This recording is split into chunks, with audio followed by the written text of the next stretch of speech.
Sir तो बता दीजिए ना एक बार कि हमारे देश में यूटी कितने हैं, तो 5 है, देख लेते हैं,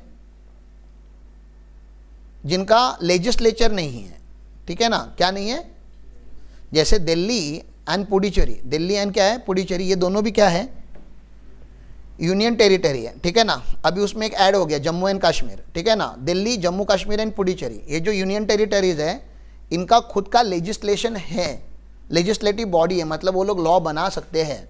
तो हमारे लिए दिल्ली, जम्मू कश्मीर एंड पुडुचेरी ये यूनियन, जोग्राफिकली इंडिया में इसको यूनियन टेरिटरी बोला जाता है, लेकिन हम लोग जनरल नॉलेज नहीं पढ़ रहे, हम लोग लॉ पढ़ रहे हैं।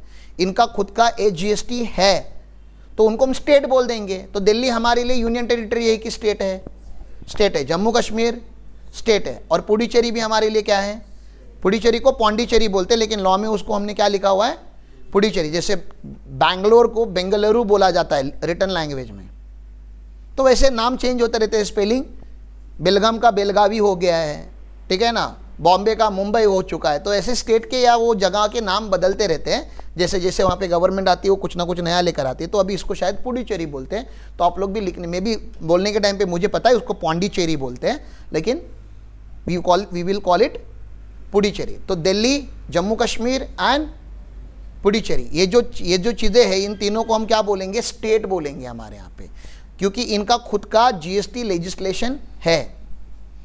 तो सर जिनका जीएसटी लेजिस्लेशन नहीं है ऐसे यूनियन टेरिटरीज का नाम बताओ, तो उनका नाम है अंडमान निकोबार, ये एक आइलैंड है, ठीक है ना, लक्षद्वीप, ये भी एक आइलैंड है, लद्दाख, जम्मू कश्मीर का जो टूटा हुआ पार्ट है अभी उसको लद्दाख यूनिट बोलते हैं, दादरा नगर हवेली, दमन एंड दीव ये भी है, एंड चंडीगढ़ भी है, ठीक है ना। इसको हमने क्लैड के नाम से याद रखा था, CLLAD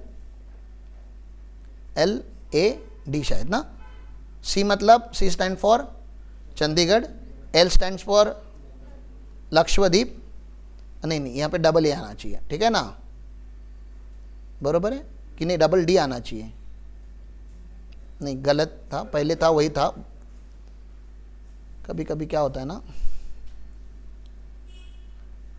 एल के लिए 2 है ना, लक्षद्वीप एंड लद्दाख, लक्षद्वीप एंड लद्दाख, देखो ना, L for Lakshadweep, L for Ladakh, C for Chandigarh, समझ में आ रहा है, A for Andaman and Nicobar, and D for ये 4 जो नाम है छोटे छोटे, दादरा नगर हवेली, दमन एंड दीव, ये चारों का एक ही हो गया अभी, तो नाम 4 है लेकिन एक ही है वो चीज़, दमन दीव दादरा नगर हवेली, समझ में आ रहा है।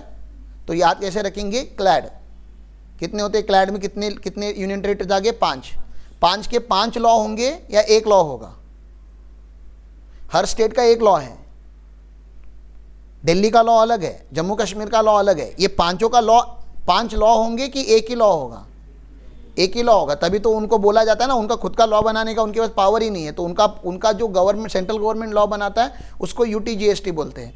तो इन 5 यूनियन टेरिटरी में एक ही लॉ लगता है, that law is known as UTGST law, समझ में आ रहा है। और बाकी दिल्ली का GST है, जम्मू कश्मीर का GST है, अब पुडुचेरी का GST है, महाराष्ट्र का GST है, गुजरात का GST, केरला का GST, कर्नाटका का, बाकी सब स्टेट का अपना खुद का एक GST का लॉ है, समझ में आ रहा है। ये पांचों का मिला के एक लॉ बनता है, उसका क्या नाम है, यूनियन टेरिटरी का लॉ, क्लियर है।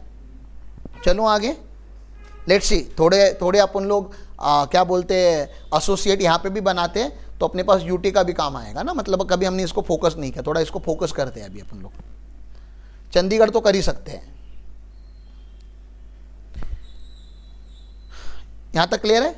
तो उन्होंने बोला इंट्रा स्टेट सप्लाई के ऊपर क्या लगता है, CGST और HGST से, तो सेंट्रल गवर्नमेंट होगा, एक ही लेजिस्लेशन टोटल इंडिया के लिए, state government and UT with legislature. तो यूटी विथ लेजिस्लेचर मतलब कौन कौन, वो 3 लोग, दिल्ली, पुडुचेरी एंड जम्मू एंड कश्मीर। तो ये सब मिला के क्या होता है, हमारी यूटी विथ लेजिस्लेचर होता है, जिनका लेजिस्लेशन बनाने का पावर होता है, उनका खुद का सेपरेट लेजिस्लेशन है, वही तो मैं बता रहा था, सबका अपना एक एक्ट है।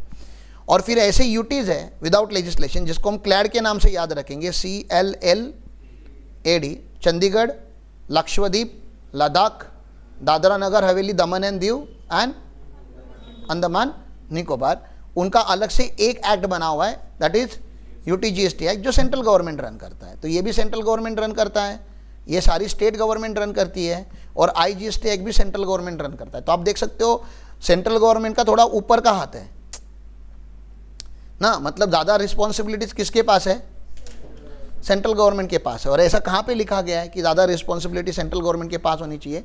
तो कॉन्स्टिट्यूशन ऑफ इंडिया में लिखा गया है। ये पावर कॉन्स्टिट्यूशन ऑफ इंडिया ने सेंट्रल गवर्नमेंट को दी, सेंट्रल गवर्नमेंट ने मांग के नहीं ली है, कॉन्स्टिट्यूशन ऑफ इंडिया ने दी है, क्योंकि कॉन्स्टिट्यूशन को उसी तरीके से अमेंड किया गया था। आईजीएसटी में किसी एक स्टेट को कैसे दे सकता हूँ कि महाराष्ट्र पूरे देश का आईजीएसटी रन करेगा? तो गुजरात वाले क्या बोलेंगे, ऐसा क्यों, तो हमने क्या पाप किया, हमको दे दो। तो इसलिए बोला सेंट्रल गवर्नमेंट, कुछ मैटर खाली सेंट्रल गवर्नमेंट। आपको जो मैं पढ़ाने वाला हूँ यहाँ पे पूरा का पूरा सेंट्रल गवर्नमेंट का लॉ पढ़ाने वाला हूँ। I can not teach you any state का law, because we are learning for national level. आपको आपके स्टेट का जनरल नॉलेज होना चाहिए, आपके स्टेट का जो जनरल नॉलेज है वही सब जगह होता है, क्योंकि आपका सेंट्रल समझ में गया तो जैसा सेंट्रल में होता है वैसा सब कुछ स्टेट में हो रहा है एज इट इज। महाराष्ट्र में तो एग्जैक्ट सेम है, केरला वगैरह में उन्होंने थोड़ा थोड़ा लॉ स्टेट का चेंज करना चालू किया है, विच इज नॉट एक्सेप्टेबल, मतलब एक्सेप्टेबल मतलब not ethically acceptable, legally possible. वो केरला में बीच में फ्लड आया था तो डैमेज हो गया था बहुत ज़्यादा, तो केरला ने एक नया सेस ऐड किया था, केरला फ्लड सेस, जो सेंट्रल लॉ में नहीं लिखा गया है, वो स्टेट ने ऐड किया। तो स्टेट थोड़ा थोड़ा मॉडिफाई करता है, वो सिचुएशन के ऊपर डिपेंड है। आप भी अंडरस्टैंड कर सकते हो, flood like situation is not a normal situation ना, ठीक है। आई गेस यहाँ तक मैं रुक जाता हूँ, नहीं तो ये वाला पॉइंट खत्म करके रुको क्या, नहीं बहुत सारी बातें इसमें भी। I guess I should stop here. जितना मैंने अभी तक बताया हुआ है और आप लोगों को जो बोला मैंने, कुछ वीडियोज़ आप लोगों को देखने हैं, वो वीडियो आप प्लीज़ कंटिन्यू कीजिए, ठीक है। ओके, नमस्कार।